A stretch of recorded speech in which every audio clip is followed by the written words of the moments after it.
Olá, alunos dos oitavos anos da Escola Teresa Siqueira Mendes. Essa é a nossa videoaula número 2.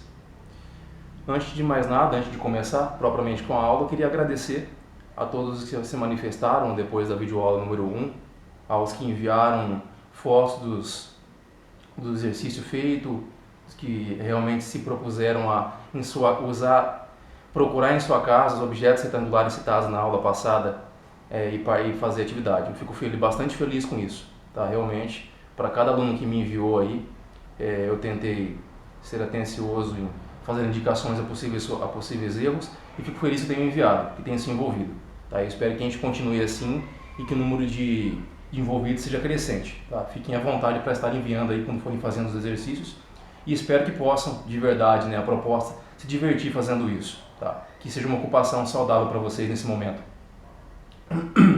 Quero colocar aqui também, ressaltar uma coisa, né, sobre a importância de vocês, alunos, principalmente aqueles que tendem a ser mais desatentos às vezes, se você se propuser realmente assistir a aula, veja com atenção, assista até o final, né, preste atenção no que está sendo falado. E uma coisa muito legal, que eu já falei e ressalto aqui, é que a possibilidade de uma videoaula como essa, você voltar a fita, né, vamos dizer assim, várias vezes.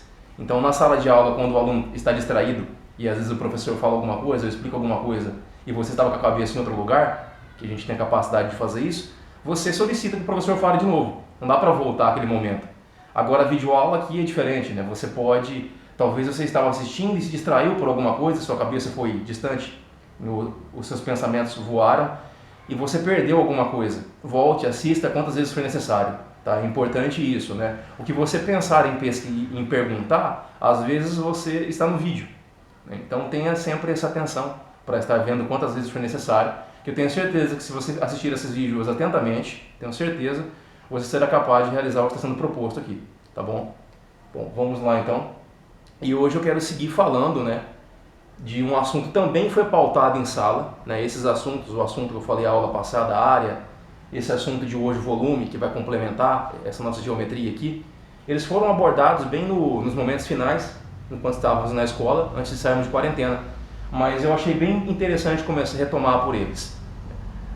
Para quem está anotando no caderno, eu até posso pedir a parte conceitual em que eu descrevo o conteúdo, vocês podem até deixar, né? Para quem já fez isso no caderno quando estávamos na escola, você nem precisa colocar, anote se você achar conveniente apenas, e eu peço que você foque principalmente no exercício proposto, tá? Foque nesse exercício, esse você pode sim anotar completo aí e fazer, né? Eu fiquei feliz, alguns detalharam tantos os objetos, né? Colocaram elementos bem desenhados nos retângulos, que eu fiquei admirado de ver a atividade anterior. Hoje a gente vai falar de volume, então, tá? Retomando o conceito de volume aqui. Da mesma forma que a área, né, o conceito de área parte da unidade metro quadrado, centímetro quadrado, e um metro quadrado é um quadrado de 1 metro por 1 metro, como foi colocado na aula anterior, o conceito de volume parte de uma unidade que é um cubo. Tá? Então, quando eu falo em volume, eu falo em ocupar lugar, né? Volume é o que ocupa o lugar, né? O que preenche um espaço, né? O meu corpo aqui, ele preenche um espaço nesse vazio que é essa minha área, tá? Esse meu cubo está preenchendo um espaço aqui. Então, tudo que ocupa, né? Tudo que tem conteúdo preenche volume, tá? Então, o cálculo do volume é muito importante, tá? Para várias áreas. E eu vou ressaltar aqui um elemento, né? Dando uma extensão à questão que a gente falou do retângulo, há uma forma geométrica que vai deixar isso muito claro para você. Né? Por ela só existir, você vai ver a evidência desse elemento, o quanto ele é presente na sua casa, né? E da importância, né, desse conhecimento para algumas áreas. Nas minhas mãos eu tenho um cubo, tá? Um cubo aqui. Imagine que esse cubo, é claro que ele não tem de verdade, mas imagine um cubo que tenha uma dimensão aqui de 1 metro, de 1 metro e 1 metro. Então, as dimensões da base 1 metro e a altura 1 metro também. 1 por 1 por 1. E isso seria a materialização do que eu poderia chamar de 1 metro cúbico. Né? Então é importante, esses conceitos elementares são fundamentais. Entender esse conceito e entender tudo o restante depois. Eles fundamentam, eles significam o restante. Quando eu falo 1 metro cúbico, eu me refiro a um cubo. Imagina um cubo grandão, né? Porque 1 metro é bastante grande. Né? Vejam, essa régua ela tem 1 metro. Né? essa régua. Então um cubo seria uma caixa com 3 lados assim, largura, comprimento e altura assim. Tá? Seria uma caixa onde eu poderia colocar 1000 litros. Então é uma caixa bastante grande. Imagine isso. Essa é a unidade. Então quando eu falo que uma piscina tem lá 50 metros cúbicos, eu entendo, né, imaginar sempre é muito importante, que eu poderia então preencher com 50 cubos de 1 metro de lado. Isso vale para centímetro, para decímetro. Eu vou ressaltar aqui as unidades mais utilizadas. Né? Metro, no nosso campo aqui, prático, dentro de casa, metro e centímetro. Eu vou enfatizar isso. A partir desse conceito fundamental do que né, do que constitui a unidade de volume, tá? O volume também a gente chama de medida de capacidade, ou quanto uma coisa é capaz de armazenar. Eu coloco um bloco aqui, ó, no qual é possível a gente representar, né? Eu montei isso na sala utilizando aqueles blocos, material dourado, um bloco que eu consigo quantificar aqui, por exemplo, quantos cubinhos caberiam aqui. Né? Vejam, se eu pedisse para você agora contar aqui, olhando para esse desenho, mesmo que ele está indo num plano, a gente consegue perceber que ele tem uma profundidade em 3 dimensões, a gente poderia contar o número de cubinhos que tem aqui. Você poderia perceber de várias formas, né? Poderia contar, eu tenho aqui, ó, 1, 2, 3, vou pegando essa parte aqui, eu tenho 3 cubinhos nesse sentido aqui, tá? Por 2 de altura. Então olha só, olha quantos bloquinhos de 2, ó. 2, 4, 6, 8, 10, 12, 14, 16, 18, 20, 22, 24. Contando, né? Contando 1 a 1 ou 2 a 2. Mas é interessante observar que se eu multiplicasse os 3 lados desse bloco retangular, se eu multiplicasse 4 vezes 3, vejam, eu obteria 12. 12 seria o número de cubinhos que está embaixo aqui, ó. Imaginem que essa é uma primeira camada de cubinhos. E aí eu tenho uma segunda camada embaixo, porque são 2 de altura. Então, vezes 2, 24. Então, resumindo a história, o que eu já havia colocado em sala também, o volume de um bloco retangular, sempre que eu quiser obtê-lo, é só multiplicar as suas 3 dimensões. Né? Então, no caso aqui, o 4 vezes o 3 vezes o 2 me dá os 24 metros. E como é metro vezes metro vezes metro, aqui a gente aplica aquele conceito de potenciação, olha ela aqui, né, metro cúbico. Então eu tenho aqui 24 metros cúbicos. Eu tenho aqui um agrupamento de 24 cubos, cada um com 1 metro de lado. Então esse bloco representa isso. Então aqui esse é o conceito fundamental de volume. E o nosso objeto de estudo de hoje são os blocos retangulares. Eu quero, assim como eu fiz para falar do retângulo, eu quero também estar ilustrando aqui para vocês alguns objetos, tá, que tenham essa constituição geométrica, que sejam blocos retangulares. Quero começar pelo cubo mágico, que é um cubo, né, e ele também deixa evidente esse conceito aqui. Também já mostrei em sala, a gente montou isso, né? Vejam, ele tem 3. Se eu olhar para uma face, para uma camada de baixo, eu noto que eu tenho 9. Então você pode contar isso. 3 por 3. 3 vezes 3 é 9. A área seria 9 da superfície. E eu tenho 3 de altura. Então são 3 camadas com 9 cada uma. Então 9 mais 9, 18, mais 9, 27. Veja, 3 vezes 3 vezes 3 dá 27.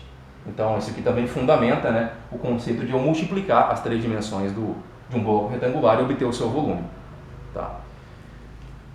A sua casa, eu não tenho dúvida que o elemento, né, mais comum, mais presente na sua casa, a forma geométrica mais comum, seja o bloco retangular, ou também chamado de paralelepípedo. Muitas das paredes da nossa casa são assim, a plataforma da sua mesa, um possível aquário, várias vasilhas que vocês talvez tenham como essa, né, para assar bolos ou pães, então, vasilhas como essa, caixas diversas, caixas de café, caixas de leite como essa. Veja, uma caixa de leite é um bloco retangular. Falaremos sobre ela daqui a pouco. Mas olha só, um bloco retangular, uma caixa de leite.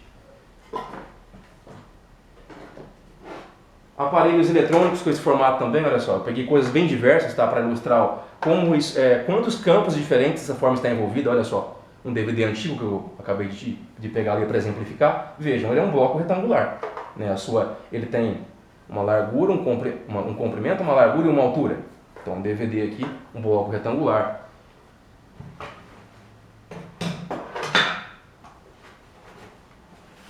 Uma caixa, eu mostrei antes de sapato na aula, quando eu falei sobre retângulo. É interessante essa questão dessa caixa aqui, porque eu justamente peguei essa caixa, ela continha a caixa onde vem esse leite, né? E vejam que aqui ela encaixa, né, perfeitamente na altura dessa caixa. Veja, essa caixa ela é um bloco retangular, ela estava com o plástico vedando aqui, eu tirei para tirar a caixa, mas vejam, essa caixa ela foi dimensionada, ela é um bloco maior, né, que foi dimensionada para a gente inserir caixas menores. Então, se você observar aqui, eu não tenho mais do que uma, mas eu poderia agrupar aqui várias caixas, tá, lado a lado nessa caixa, e as medidas dela foram definidas exatamente para conter aqui 12 embalagens dessa de leite. Então vejam, a produção dessa caixa envolveu, né, um dimensionamento de um bloco retangular, e quando eu falo em dimensionar, eu me refiro a estabelecer, a definir dimensões, né, de forma que eu pudesse armazenar esse leite.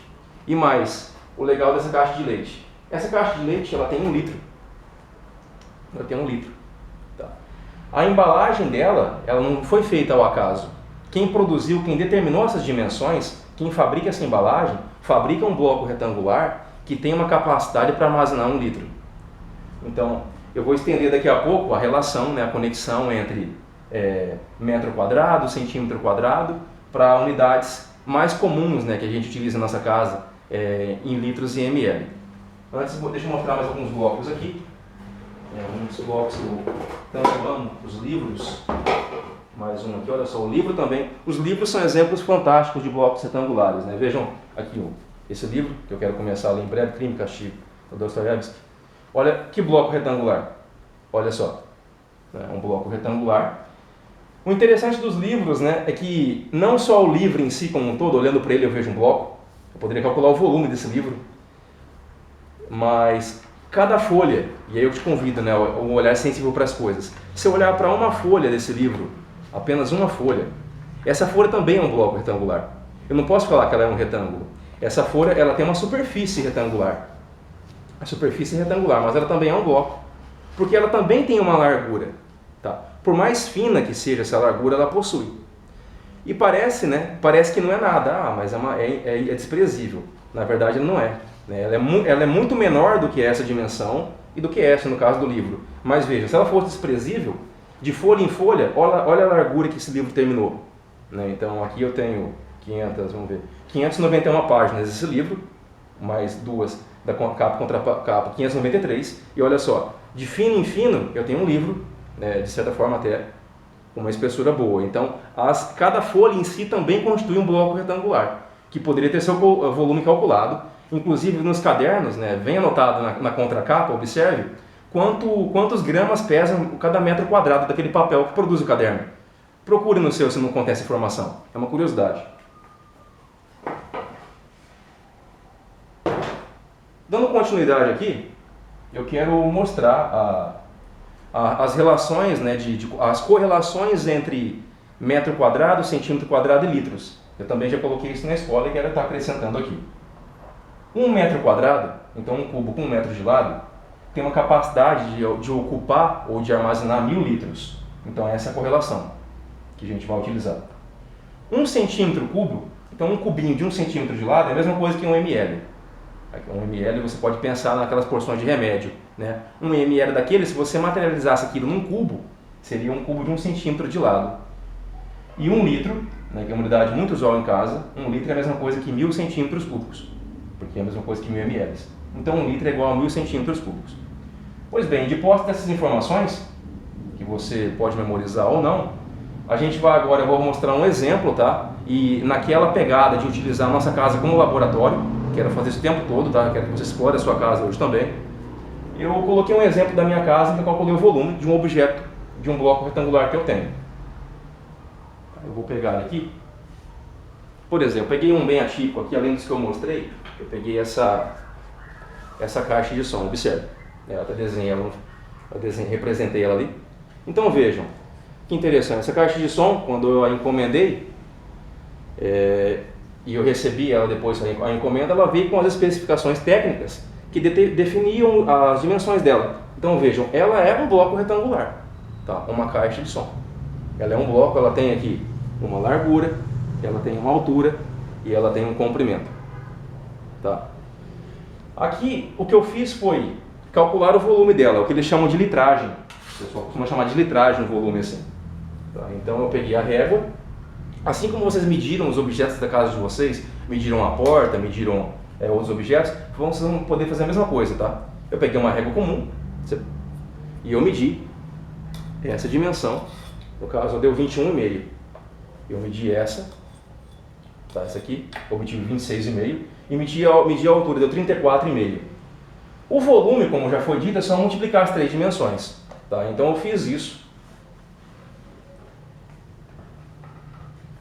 E aí eu vou dizer para você, se você quiser multiplicar manualmente para praticar sem problema, se quiser usar uma calculadora, já vou reforçar, pode utilizar. Se não tem nenhuma na sua casa, pode utilizar a que vem no seu celular mesmo sem problema. Eu peguei a minha aqui bem simples.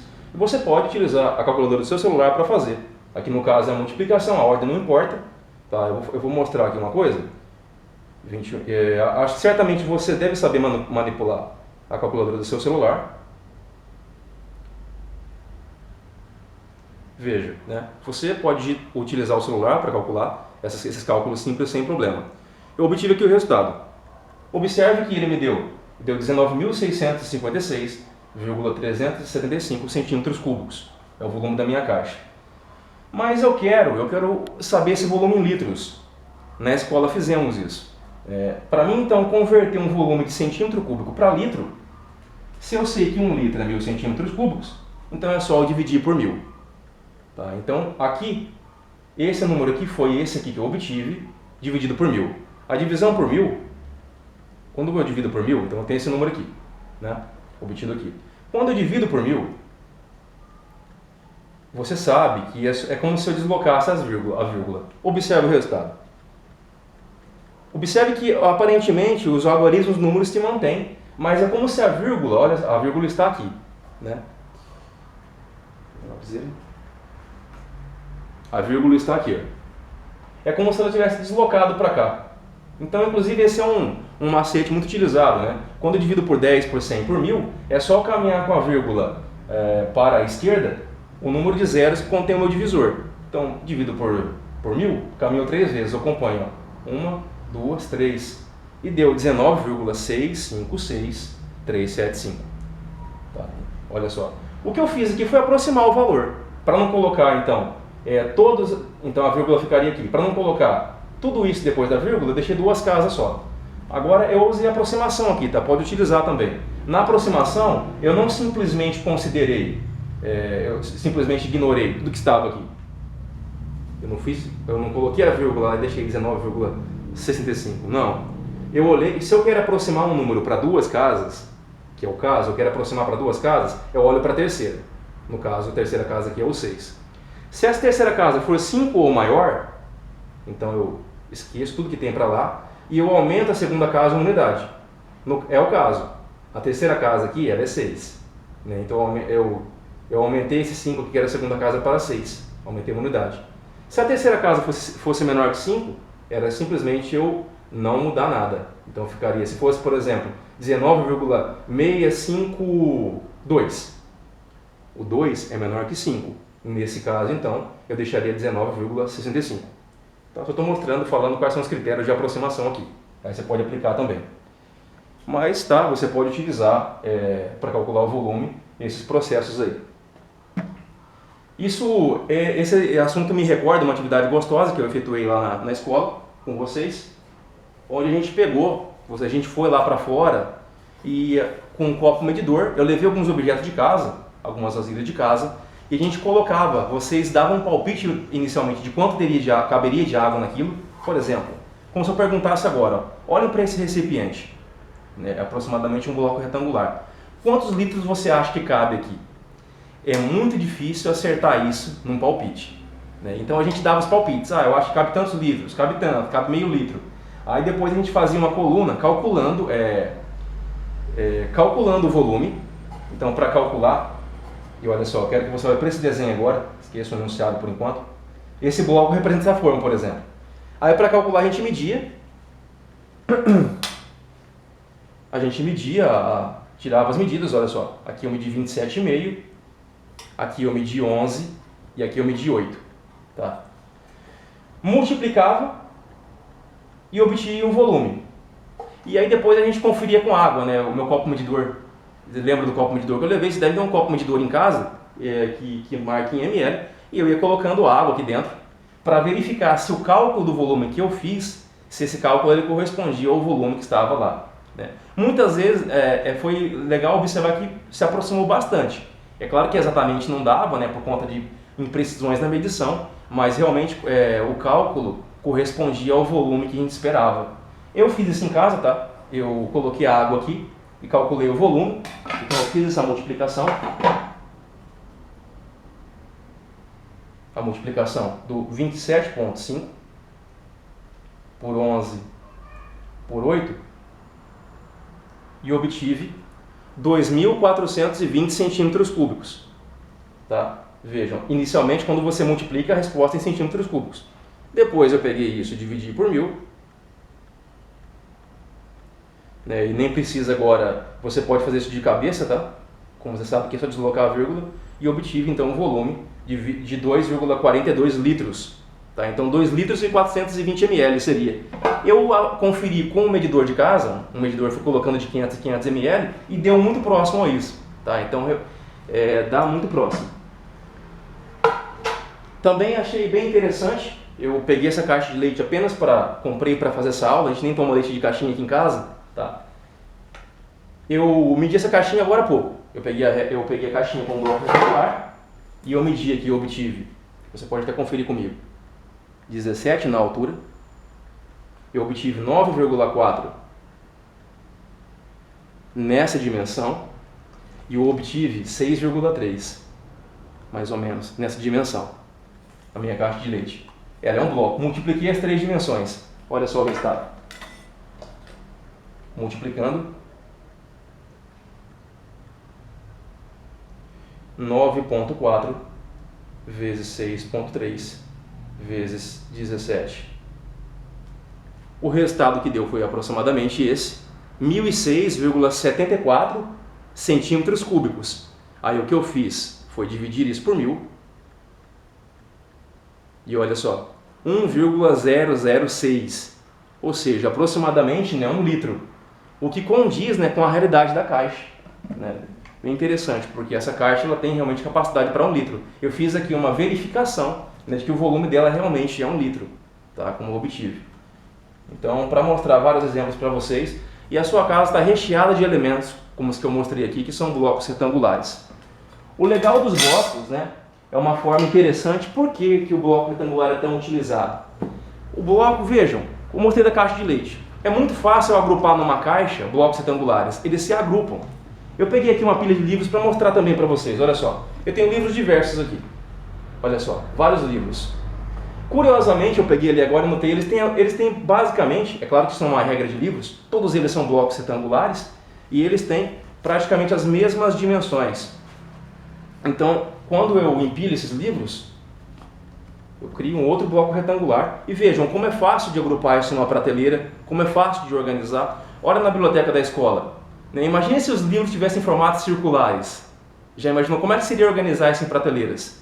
Ou outros formatos? Então esse formato, né, é um formato muito prático para encaixar as coisas. É por isso que as nossas casas, elas têm, os ambientes praticamente são blocos retangulares, né, as paredes, livros, as caixas que eu mostrei, enfim, ele está inserido aí no meio em que a gente vive. Né? E por isso que é uma forma tão presente, tão utilizada aí, tá? Bom, agora é com você. E assim eu quero estender, assim como eu fiz o exercício, vocês fizeram a questão de explorar a sua casa para escolher blocos aí, para escolher retângulos, superfícies retangulares, eu quero que você agora faça a mesma coisa ampliando para volume. Você escolha 5 ou mais elementos da sua casa que tem um formato de bloco retangular. Pode ser os mesmos que você usou, né, para pegar a superfície. Porque, por exemplo, a caixa, a superfície dela é um retângulo. Teve gente que mandou, por exemplo, a tampa de um aquário. Né? A tampa do aquário é um retângulo, o aquário em si talvez ele seja um bloco retangular. Então você vai escolher elementos da sua casa que são blocos retangulares. Eu vou citar algumas possibilidades. Pegue uma vasilha de plástico da sua mãe, ou suas mesmo. Pode medir o seu fogão, tá? As dimensões do seu fogão, que ali é aproximadamente um bloco retangular. A plataforma da sua mesa, a geladeira, tá? Enfim, o elemento não falta. Você pode pegar uma caixa do seu da sua prateleira uma caixa de café, uma caixa qualquer, uma caixa de sapato, uma caixa com uma sandália, uma caixa de um chinelo, caixas diversas. Escolha, facilmente, eu não tenho dúvida, facilmente você vai encontrar 5 elementos ou mais na sua casa que tem essa forma, e façam isso. Meçam, tá? Tirem as medidas, largura, comprimento e altura, tá? Como eu fiz aqui, como eu desenhei aqui na minha caixinha, e calcule isso em litros, tá bom? Faça o cálculo em litros. Eu queria que você, desses elementos todos, escolhesse pelo menos um como o meu, tá? Desses elementos todos, escolha um que seja capaz de colocar água dentro, uma vasilha, escolha um, para que você faça o cálculo e confirme colocando água. Aí você pega um copo medidor e vê se cabe aquilo mesmo, tá? Então certamente deve ter vasilhas parecidas com essa na sua casa, recipientes como esse. Então vamos combinar, se você for escolher 5 elementos, escolhe pelo menos um, pode ser mais, tá? Pelo menos um, para você testar com água também. E aí você vai colocar, quando você fizer isso no seu caderno, você vai colocar assim o cálculo e o valor que você mediu. Tá? Então essa é a minha proposta. Claro que não é uma obrigação, obrigatório nunca, não pense que é obrigado, mas anote isso no seu caderno, tá? Anote no seu caderno e faça essa atividade proposta. Tá? Se você vai escolher 5, utilize 4 quaisquer, você mede, calcula, como eu fiz aqui nos exemplos, e um deles faz também o teste com água, tá bom? Podem me enviar as fotos, eu fico feliz em ver o capricho de vocês, a dedicação. Podem me enviar que, na medida do possível, eu estarei respondendo e dando um retorno. Por hoje é só. Um grande abraço a todos e até a próxima.